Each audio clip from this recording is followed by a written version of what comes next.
우리 그리스도인이 이 땅에서 살아가는 것은 우리가 항상 기대를 하면서 살아가야 됩니다 라는 이야기를 합니다.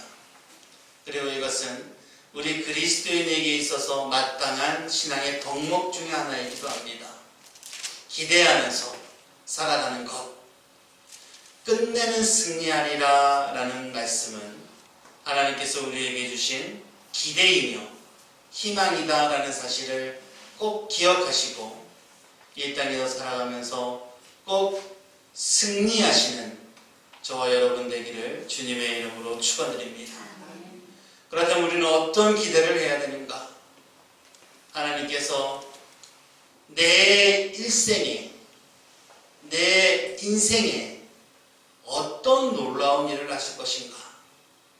어떤 기적을 베푸실 것인가에 대해서 날마다 하나님 앞에 기도하고 기대를 하며 살아가야 된다라는 거죠. 하나님께서는 언제나 여러분의 일생에 관여하셔서 여러분과 함께 하시고 여러분에게 축복 주시기를 원하시는 하나님이라는 사실을 한 번 더 기억하시기 바랍니다. 미국의 텍사스 주에 보면 미국의 가장 큰 유전 중에 하나인 예이츠 폴 유전이 있습니다. 예전에도 한번 말씀드린 적이 있는데 이 예이츠라는 사람이 살던 땅에서 발견되었다라고 해서 예이츠 폴 유전입니다. 이 예이츠 폴이라는 사람은 큰 목장을 운영하는 사람이었는데 이 사람이 사업에 손을 댈 때마다 계속해서 망하기 시작하는 겁니다. 망하고 해서 끝내는 정부에서 주는 극빈자에게 주는 구제금을 가지고 살아가야 할 형편이 되었다가 끝내는 병에 걸려 죽었다라는 겁니다. 그랬는데 그 땅을 지나가던 석유 탐사팀이 이 땅이면 충분히 석유가 있을 만하다 해서 그 땅을 팝니다. 그런데 진짜로 어마어마한 유전이 발견되었다라는 거죠. 그래서 그 땅의 이름이 예이츠 폴 유전입니다. 바보 예이츠. 어마어마한 돈방석에 깔고 살고 있으면서도 극빈자에게 받는 구제금을 받아가지고 간신히 살다가 병들어 죽어간 예이츠 폴 무덤입니다. 하나님께서는 지금 우리에게 믿음의 유전을 주셨다라는 이야기죠. 믿음의 유전을 깔고 안고 앉아 살고 있는 사람이 있는가 하면 그 유전을 잘 개발하고 능력 있게 살아가는 사람도 있다.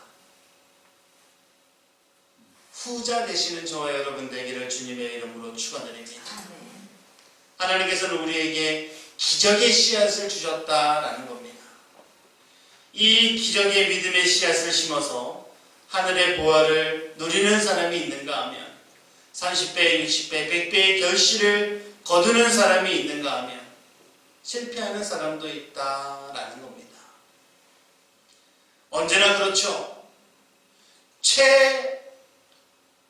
최고의 환경 속에서도 최악의 삶을 살고 있는 사람이 있는가 하면 최악의 삶 속에서, 환경 속에서도 최고의 평안을 누리고 최선의 삶을 살아가는 사람도 있다라는 겁니다. 그러니 환경이 그다지 중요하진 않다고 얘기할 수 있겠죠. 오늘 본문에서도 마찬가지입니다. 제자들에게 닥친 환경을 살펴보면 폭풍우가 몰아치고 물이 배 안으로 들어오고 언제 전복되어도 이상하지 않을 만큼 그런 상황이었습니다. 그런 상황이라면 누구나 힘든 상황, 최악의 상황이다 라고 이야기할 수 있지만 제자들이 지금 누구랑 같이 있는지 우리가 봐야 됩니다. 제자들이 지금 누구랑 같이 있죠? 예수님이랑 같이 있습니다. 그렇다면 제자들은 지금 최고의 환경 속에 살고 있다라고 이야기할 수 있는 거죠. 오늘 본문 마가복음 4장은 씨 뿌리는 비유, 겨자씨 비유의 예수님의 설교로 시작되어집니다. 그리고 그날 밤에 설교를 마치시고 갈릴리 저 저편으로 건너가자라고 제자들을 종용하였죠. 그리고 갈릴리 바다를 건너가는 동안에 풍랑을 만나게 됩니다. 제자들의 상태는 어떨까요? 우리가 우리의 믿음이 가장 좋아지는 때는 언제입니까? 가장 좋아지는 때는 바로 예배를 마치고 난 후입니다. 하나님의 말씀을 듣고 난 후입니다. 부흥회를 하고 난 후죠. 집회를 하고 난 바로 직후입니다. 그렇게 이야기하자면 제자들은 지금 최고의 믿음을 보유하고 있는 그러한 상태다라는 이야기죠. 그러나 제자들은 풍랑을 만나게 되고, 그러나 제자들은 그 풍랑에 두려워 떠는 모습을 보게 됩니다. 제자들의 곤히 주무시는 예수님을 깨웠습니다. 예수님께서 일어나시고 바람아 잔잔하라 하고 풍랑을 꾸짖으시고, 그랬더니 바다가 조용해지고 제자들에게 너희는 왜 두려워하느냐? 너희는 왜 믿음이 없느냐? 라고 이야기하면서 오늘 본문이 끝납니다. 갈릴리 바다가 그렇습니다. 일기예보가 없는 바다. 언제 풍랑이 일어도 이상하지 않는 바다. 라고 이야기하더군요. 여기서 성지순례를 다녀오신 분들도 있겠고 다녀오실 분들도 있겠지만 갈릴리 바다의 기후가 날씨가 매번 그렇게 바뀐다라는 겁니다. 마치 우리의 인생과 같이 우리의 인생에는 일기예보가 없죠. 내일은 맑을 것이다. 모레는 어두울 것이다. 그런 것을 알 수가 없습니다. 갈릴리 바다도 마찬가지였다라는 거죠.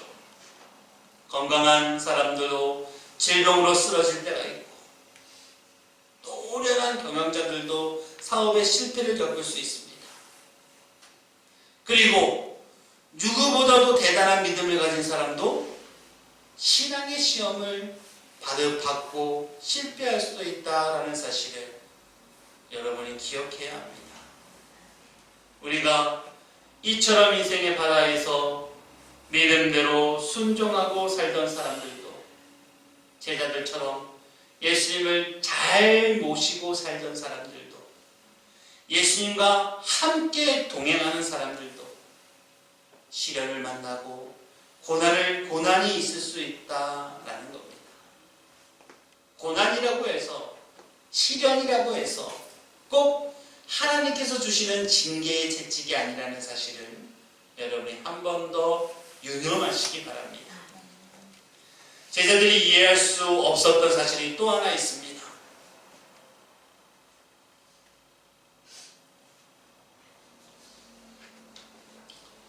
이 난리 속에 풍랑을 만난 이 위기의 상황에서 예수님께서 고요히 주무시고 계셨다는 겁니다. 때로는 인생의 바다에서 파산을 겪기도 합니다. 실패를 경험하기도 하죠. 질병으로 호소를 하기도 합니다. 그런데 그럴 때 내가 생각할 때 하나님께서는 왜 가만히 계시지? 하나님께서는 주무시나? 라고 생각할 수 있다는 이야기죠. 기도를 해도 아무런 응답이 없습니다. 침묵하시는 것 같습니다. 오히려 나에게는 완전히 무관심한 것처럼 보일 때가 있다라는 이야기죠. 에이, 대대로 돼. 어떻게 되겠지 뭐. 라고 투정하는 사람들이 생겨난다라는 겁니다. 그래서 실존주의자들은 뭐라고 이야기합니까? 인생은 고해다 라고 이야기합니다. 괴로운 바다다 라고 이야기하죠.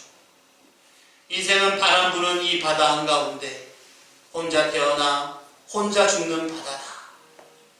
인생의 고통은 누구와 나누어 가질 수 있는 것이 아니다 라고 이야기하는 것이 실존주의자들의 인생이다 라는 겁니다. 어떤 뚱뚱한 아줌마가 약국에 가서 약을 삽니다.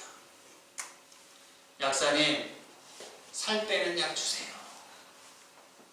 그러니까 약사가 이만한 알약통을 주더라는 겁니다. 그래서 이 아줌마가 물어봅니다.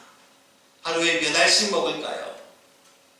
라고 이야기하니까 이 약사가 이야기하는 거죠. 이 약은 먹는 약이 아닙니다. 그럼 어떻게 하는 거죠? 이 약을, 이 병 속에 있는 약을 방에 다 뿌리세요. 전부 다 뿌리고 그걸 하나씩 주워 담으세요. 주워 담거든 또 방바닥에 착 뿌리세요. 그리고 또 하나씩 주워 담으세요. 이것을 하루에 몇 번씩 반복하면 살이 빠진다는 거죠. 뭐 무슨 얘기겠습니까? 살 빼려면 운동해라. 뭐 이런 이야기겠죠. 그 약병의 병에는 이런 이야기가 쓰여져 있습니다. 약은 약사에게, 살은 각자 알아서. 인생의 문제는 지가 해결해야 된다. 이것이 실존주의자들의 인생이다 라는 겁니다. 이 괴로운 인생의 바다에서 오늘 본문의 제자들은 예수님, 우리가 죽게 된 것을 돌보지 아니하시나이까? 라고 예수님한테 이야기를 합니다. 예수님, 우리가 죽게 된 것을 돌보지 아니하시나이까? 이 목소리가 오늘날을 살고 있는 우리들의 목소리가 아닌지 한번 생각해 보시기 바랍니다. 오늘 제자들이 이렇게 두려워 떨고 있는 시간에 예수님께서 뭐라고 계신다고요? 주무시고 계셨습니다. 고물에서 베개를 베고 주무시고 제자들이 깨워 일어나신 예수님은 바람을 잔잔케 하셨고 제자들을 돌아보시며 나무랍니다. 어찌하여 이렇게 무서워하느냐? 너희가 어찌 믿음이 없느냐? 제자들의 반응은 어떻습니까? 이때 제자들의 반응, 마지막 절을 한번 읽어볼까요? 41절 시작. 그들이 심히 두려워하여 서로 말하되 그가 누구이기에 바람과 바다도 순종하는가 하였더라. 그가 누구이기에 바람과 바다도 순종하는가? 제자들이 지금 보고 놀란 것은 뭡니까? 보고 놀란 것은 뭐죠? 바람을 꾸짖으시고 바람을 잠잠케 하시는 예수님을 보고 놀랐다라는 겁니다. 그런데 더 중요한 게 있습니다. 사실 제자들이 놀라야 할 것은 그것이 아니다라는 거죠. 제자들이 놀라야 할 것은 뭡니까? 그렇게 바람이 불고 파도가 치는데도 불구하고 예수님께서 주무시고 계셨다라는 겁니다. 난리 부르스를 주는데도 편히 쉬시고 주무시고 있는 예수님의 그 믿음, 평안, 여기에 우리가 놀라야 된다라는 거죠. 흰 구약 성경 어디에 봐도 하나님께서 주무셨다라는 기록은 없습니다. 심지어 졸지도 않고 주무시도 않는다라는 말씀이 기록되어 있죠.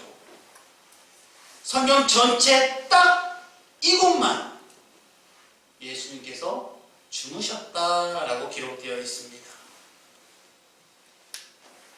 오늘 본문에 예수님께서 주무신 사건은 아주 의미심장합니다. 특별히 더 의도적이었다라는 생각이 들 정도입니다. 우리에게 들려주려고 하는 커다란 메시지가 있다. 뭐가요? 예수님께서 주무시는 게. 진정한 기적은 파도를 잔잔케 하신 사건이 아닙니다. 진정한 기적은 바로 예수님께서 그 상황 중에 주무시고 계셨다는 겁니다. 주무시고 계셨다는 것은 무슨 말을 이야기하는 겁니까? 그 와중에도 평안하셨다. 그 와중에도 살롱이셨다. 라는 이야기입니다. 사랑하는 성도 여러분, 풍랑을 잔잔케 하든 더욱 거센 풍랑이 일어나든 그것은 하나님께서 하실 일입니다. 하나님께서 하실 일. 그러나 우리가 할 것은 뭡니까? 풍랑이 일든 바람이 일든 풍랑 속에서도 평안할 수 있는 믿음. 그 믿음을 우리가 가져야 한다라는 겁니다.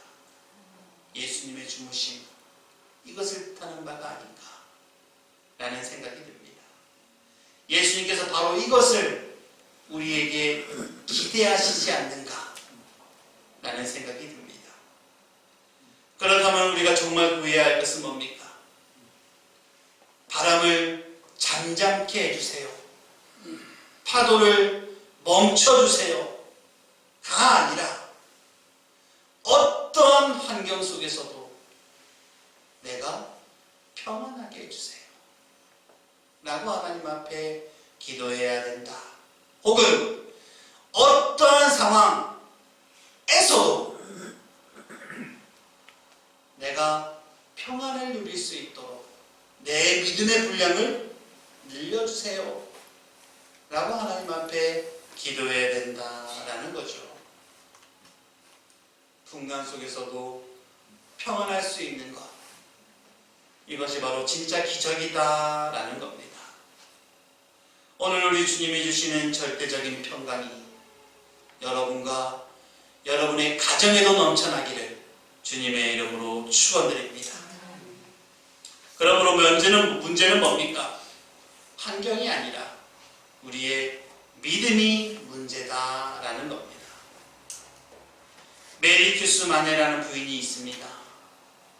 이 부인은 남편이 부도를 내고 사업에 실패를 해서 어디론가 도망가 버렸습니다.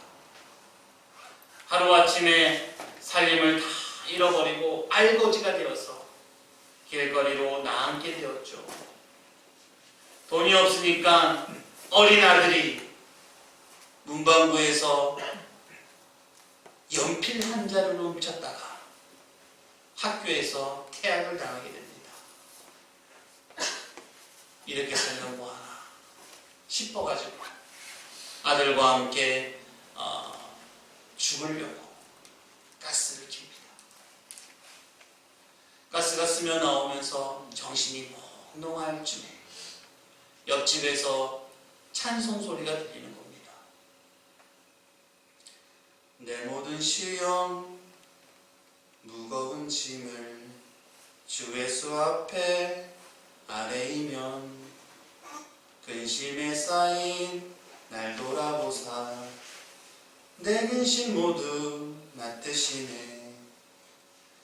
무거운 짐을 나 홀로 지고 견디다 못해 쓰러질 때 불쌍히 여겨 구원해 주리 은혜의 주님 오직 예수.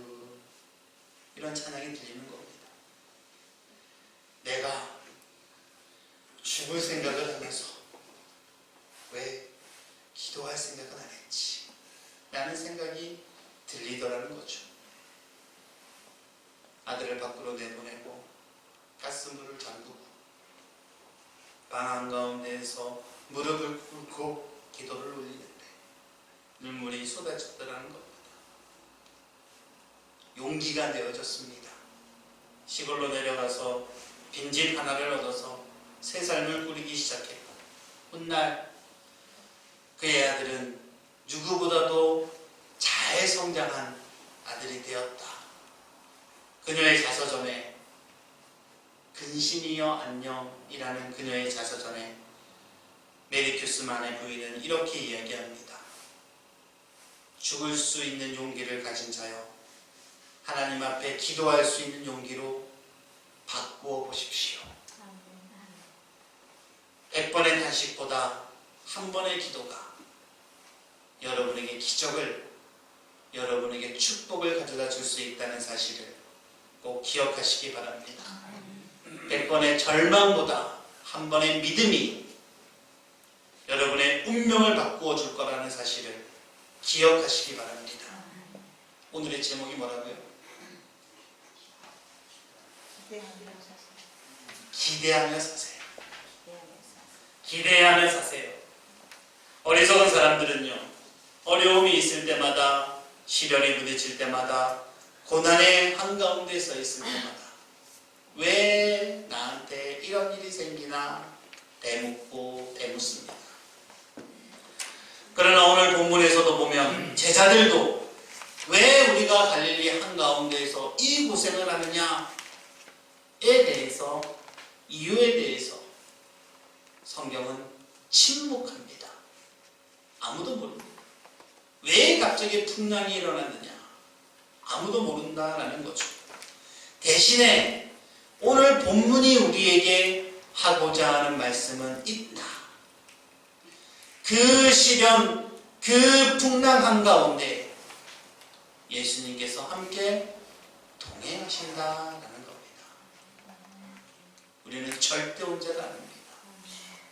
예수님이 우리와 함께 해주신다. 우리를 고아처럼 버려두시 아니하신다. 꼭 한 번 더 기억하시기 바랍니다. 내 인생의 끝까지 동행하실 분, 바로 우리 주 예수 그리스도입니다. 임마누엘의 하나님. 두 번째는 예수님이 내 인생의 선장이 되신다라는 사실도 한 번 더 기억해야 합니다. 어떠한 소설가가 여행을 갔습니다. 배를 탔는데 똑같이 풍랑을 겪은 거죠. 배가 부딪히고 번개도 치고 배가 언제 뒤집힐까 몰라서 무서워서 갑판에 기둥을 붙잡고 서 있는데 꼬마의 하나가 갑판에서 막 놀면서 즐겁게 뛰어다니는 겁니다. 안 무섭니? 그 아이 손을 붙잡고 이야기를 합니다. 하나도 안 무서워요. 왜? 제가 지금 선장실에서 나왔는데 선장이 우리 아빠예요. 아빠 표정 보니까 편안해서 이 정도는 아무 문제가 없구나 라는 걸 알아서 무서워하지 않는다 라는 이야기입니다. 내 인생에 힘들고 어려운 일 때문에 두렵습니까? 불안하십니까? 내 인생의 선장 되신 예수님의 얼굴을 한번 쳐다보시기 바랍니다. 항상 인자한 모습으로, 평안한 모습으로 여러분을 바라보고 계실 겁니다. 괴로울 때 주 예수 얼굴 보라. 주님의 얼굴이 평안하시면 여러분도 평안하시기를 꼭 기억하시기 바랍니다. 주님이 아무 일 없다라고 말씀하시면 아무 일도 일어나지 않는다라는 사실을 꼭 한 번 더 생각하시기 바랍니다. 상황이 불리해 보이십니까? 내가 타고 있는 배에 풍랑이 일고 있습니까? 기적을 기대하시기 바랍니다. 축복을 기대하시기 바랍니다. 예전에도 한번 드렸던 예화가 있습니다. 미국의 어느 주에 여러 달 동안 동안 비가 오지 않아가지고 깡 메말라 버린 겁니다. 땅은 뽀얀 연기로 가득 차 있고, 우리가 옛날 서부 영화 보면 먼지로 이렇게 동그랗게 나면서 팍 굴러다니죠. 메말라서 식물도 하나둘씩 죽어가고 있습니다. 교회들이 모여서 이야기를 합니다. 부흥회를 하자. 기도회를 하자. 그리고 교인들에게 믿음의 징표를 하나씩 가지고 오자. 영감을 줄 수 있는 믿음의 징표를 하나씩 가져와서 우리가 모여서 기도하자. 많은 사람들이 십자가를 들고, 누구는 큰 성경책을 들고 비가 오길 기대하면서 기도의 시간에 모여서 같이 기도를 합니다. 우리 평양 대부흥운동처럼 불같은 역사가 일어나서 기도회가 끝날 무렵쯤에 한 방울씩 비가 떨어지더니 갑자기 어마어마한 비가, 충분히 가뭄을 해결할 수 있을 만한 비가 떨어지더라는 겁니다. 감사하다며 아멘하며 기뻐하는 많은 사람들의 모습이 보입니다. 자신이 가져왔던 믿음의 징표를 흔들고 춤을 추고 기뻐했습니다. 그리고 그 광경을 10살쯤 돼 보이는 어린 한 아이가 보면서 조용히 뒤로 집으로 가게 되는데, 자신이 들고 온 징표를 자랑스럽게 손에 들고 있습니다. 뭐죠? 우산. 그 아이의 손에는 우산이 들고 있었다는 겁니다. 무슨 이야기입니까? 저는 그렇게 생각합니다. 비가 오게 된 것은 그 아이의 믿음이 아니었을까? 비가 올 기대를 하고 기도에 나왔던 그 어린아이의 믿음이 하나님의 마음을 움직인 것 아닐까? 라는 생각이 듭니다. 내가 인생을 살아가면서 수많은 고난과 수많은 역경에 닥쳐 있을 때 기대하시기 바랍니다. 아버지 하나님의 놀라운 축복이 여러분과 여러분의 가정에 함께하기를 주님의 이름으로 축원드립니다. 기도하겠습니다.